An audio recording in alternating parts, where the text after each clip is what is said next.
So Neil, I've got some questions here from Business North Harbour and their clients. So I'm going to start with the financial services. I think we're understanding that it's on the essential services list.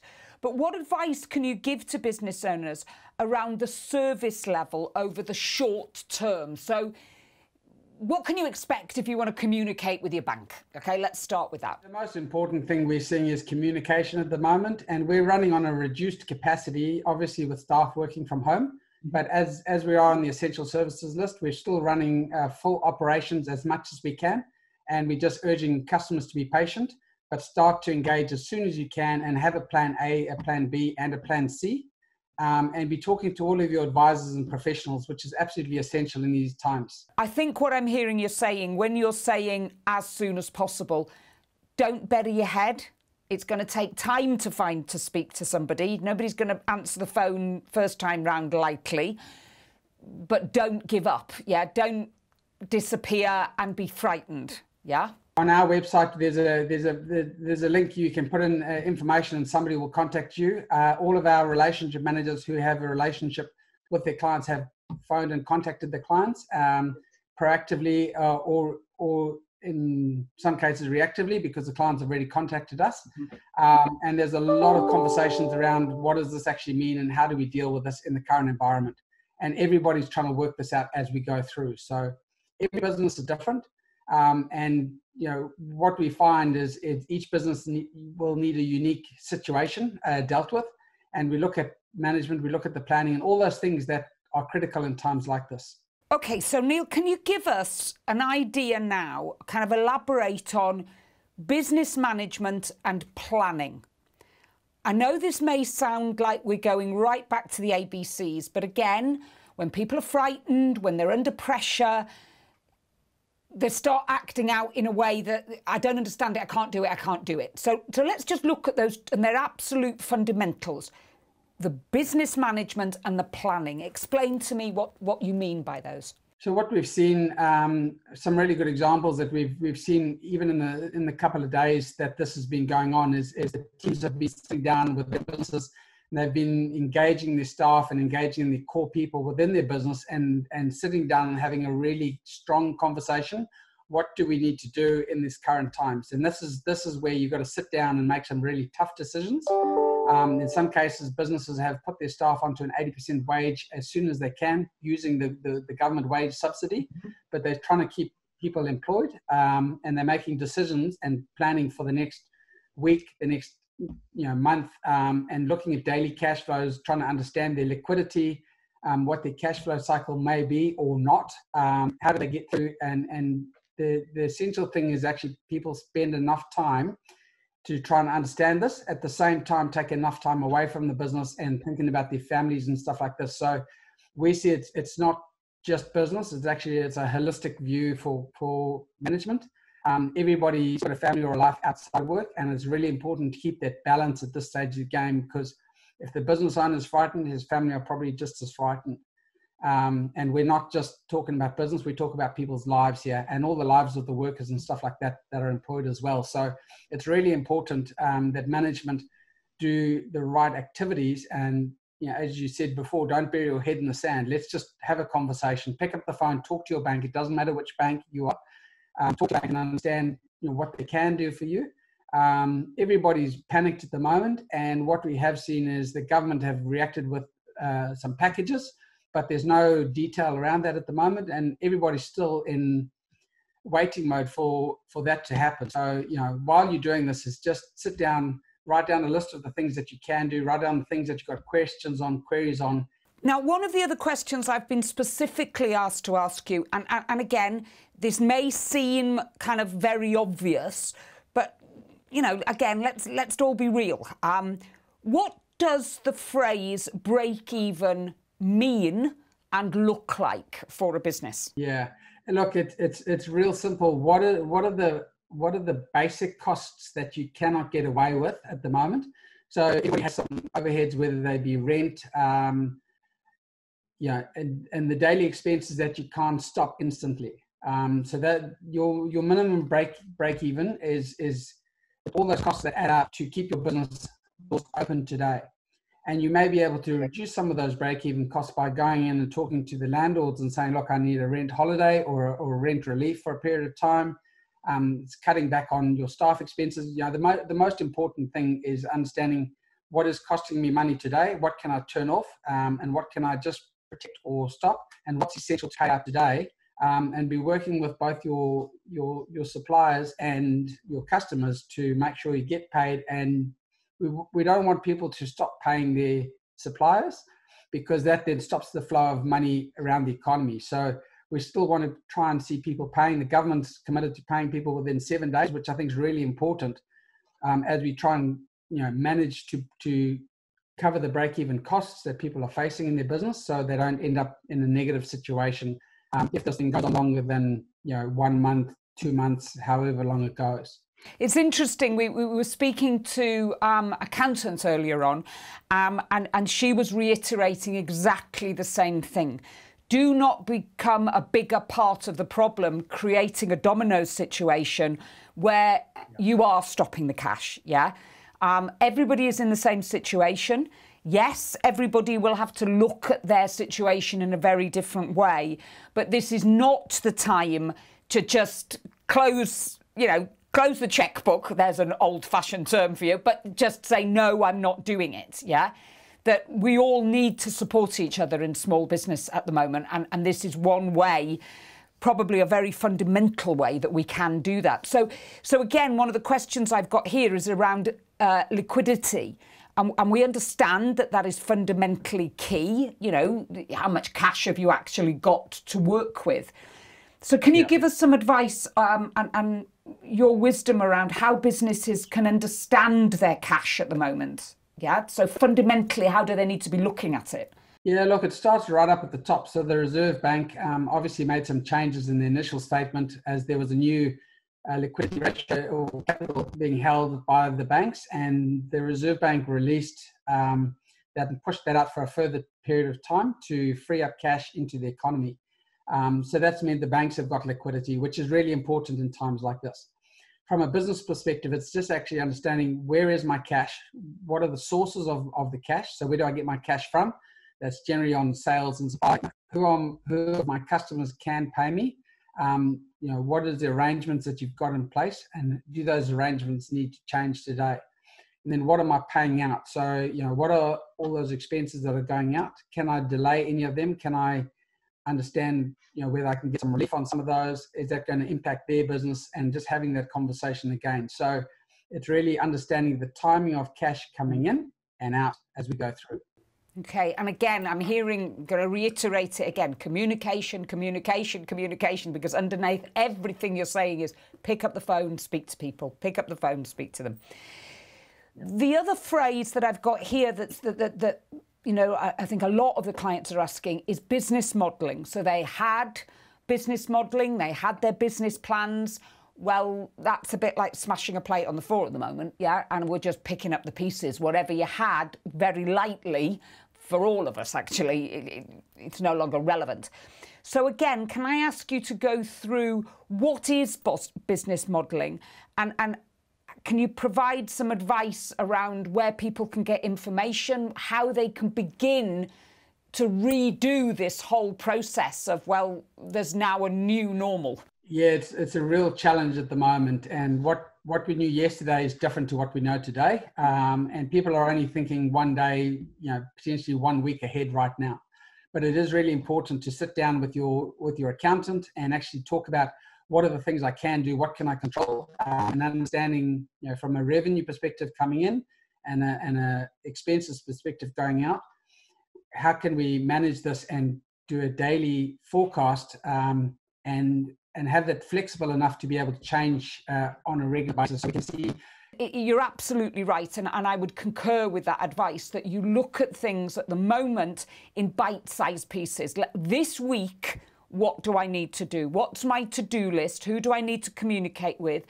Because then you will gather the information that you can then make substantive decisions about, because otherwise it's going to be like going round on a roundabout and it's going to get faster and faster and faster because you haven't got the information to actually do the modelling and the planning. Yeah, look, it definitely is, a little bit of running by the seat of your pants. And while I've lived in New Zealand for 20 years, I'm formerly from Zimbabwe, and I've seen where you've had to make substantial changes daily because things are changing on you. And this situation is no different.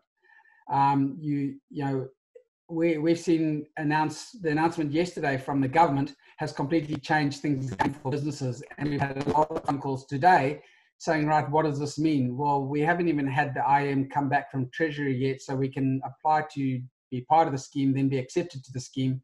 But at the same time, we're working really hard to get all the products and services in place. So when we get this done, we can hopefully have this implemented within a week. Now, usually that would take, in the normal business operation, that could be 3 months to 6 months possibly to get it done. We're trying to do in a week. So this is the pace of change that's happening at the moment, and we just need to manage that on the way through. Okay. Now, I'm actually going to put my glasses on for this next question. Can you expand upon the BFGS and the providing of short-term credit to cushion financial distress on solvent, I've got this in big letters, impacted businesses? Yeah, look, the government obviously announced yesterday, 6.25 billion for the Business Finance Guarantee Scheme for small and medium-sized businesses. The scheme is limited to $500,000 per loan for companies with turnover of 250,000 up to 80 million. So a really broad range of businesses. Yeah. It'll give a 3-year term loan for customers at a transparent and competitive rate. And the government's put up their hand and taking 80% of the risk on this, and banks will carry 20%. So businesses do need to be solvent. And again, we often see requests from businesses where their balance sheet is insolvent. And this is something that businesses should be prepared for a rainy day. And at the moment, it's a very rainy day. And we're certainly, we don't want to ever be known as a fair weather bank, and nobody does. We want to stand up when times are tough. But this is why it is so important, and why businesses are always stressed to have a strong balance sheet where they can and keep capital on their balance sheet. So when things are tough, is you're actually got a solvent position to operate from. Because if you're insolvent right now, it becomes a very different and a very difficult conversation to help support.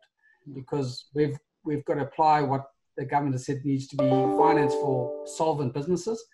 And this is where, the discussions with businesses around how we manage that solvency alongside the professionals and the professional advisors. So Neil, okay, I get this, that you do need to be solvent, and I can understand that.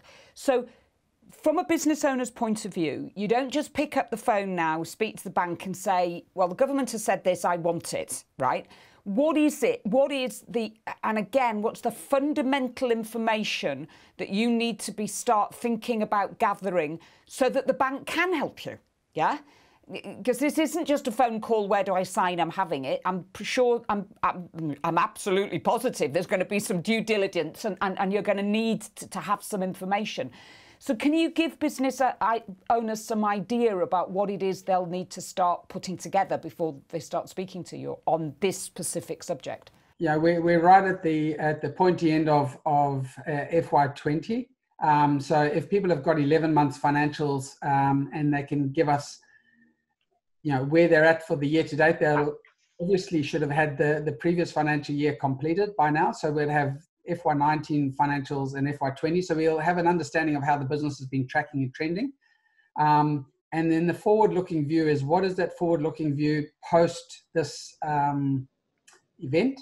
After the pandemic, how do you see your business coming back to life? What do we need to do, and how long does that take if we can get through this and business starts to go back to normal, say within 3 months? So it's just a bit of a longer term view that, there's confidence from both the business owners and the management team to pick up and run again from where they are today, which might be doors closed. And we're hearing some really amazing stories already where a customer in hospitality, which has been shut down, actually, 2 days ago, he was saying, my business is, really in trouble. And, I don't know whether I can survive this. And then we hear today that he's been approached by one of the hotels who's putting up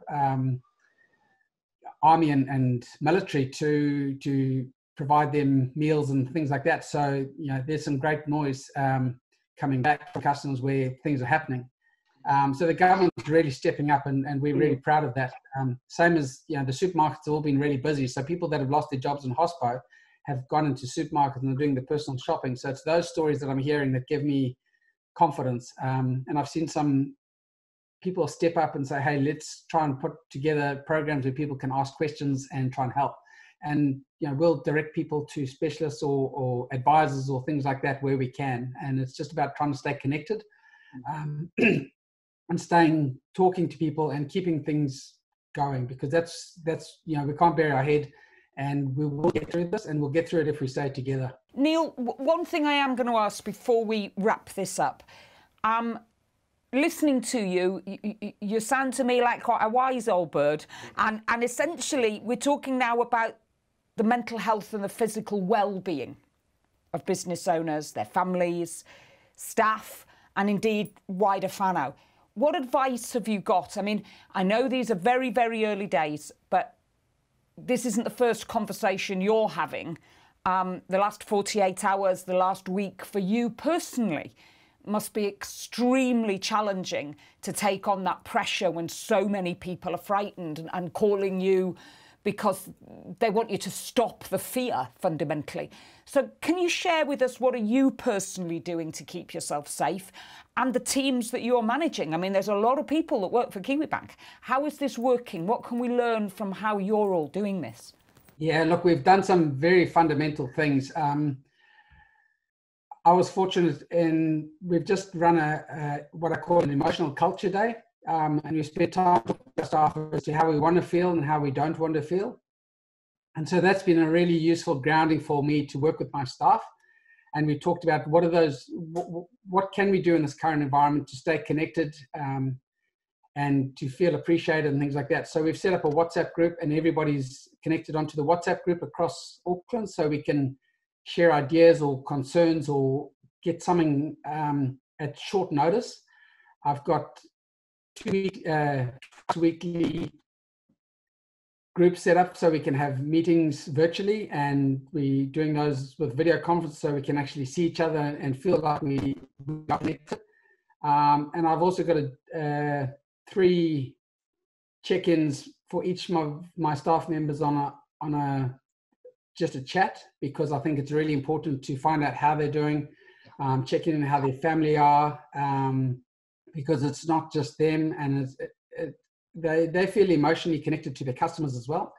And so as they talking to their customers, they often take on some of their customers' personal challenges that they're facing. So it's just trying to get them balanced.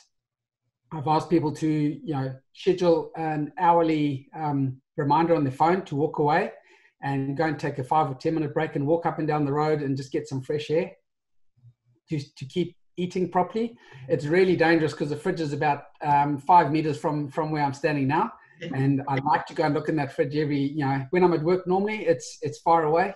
But when it's only 5 meters away, it's a real problem for me. So, but I got on my bike this morning indoors, and I did half an hour and just got the sweat up. And you need to get rid of some of that frustration and some of that stress that's going on at the moment. So, it is work-life balance. And while it feels a lot more like work at the moment than life balance, we just got to realize that you can't force things to go through now. And we need to look after the people that are around us, our staff, their families, and the wider whānau off the back of that, because this is what life's about. It's about standing together in times like this and working together to try and, continue to make New Zealand great. So, this is about Kiwis helping Kiwis be better off. Absolutely. Well, Neil, thank you so much for sharing with us today. I hope we're going to be able to do more of this, because I'd certainly think that you're in a position to have significant support for people who are really, really frightened. And as you were saying earlier, we had a little chat off camera. If you're a Kiwibank customer, then the service will be there for you. But even if you're not, and you're not being supported in the way that you need, we're here for you, yeah? Email in, get in front of the Business North Harbour, send them questions. We're here for you. We'll try and support you in the very, very best way that we can. In the meantime, Neil, you and your family look after yourselves, okay? And thank you so much for joining us today. Yeah, I appreciate the opportunity, and, stay well, look after each other, and keep Keep safe. Yeah, keep safe indeed. Thanks very much.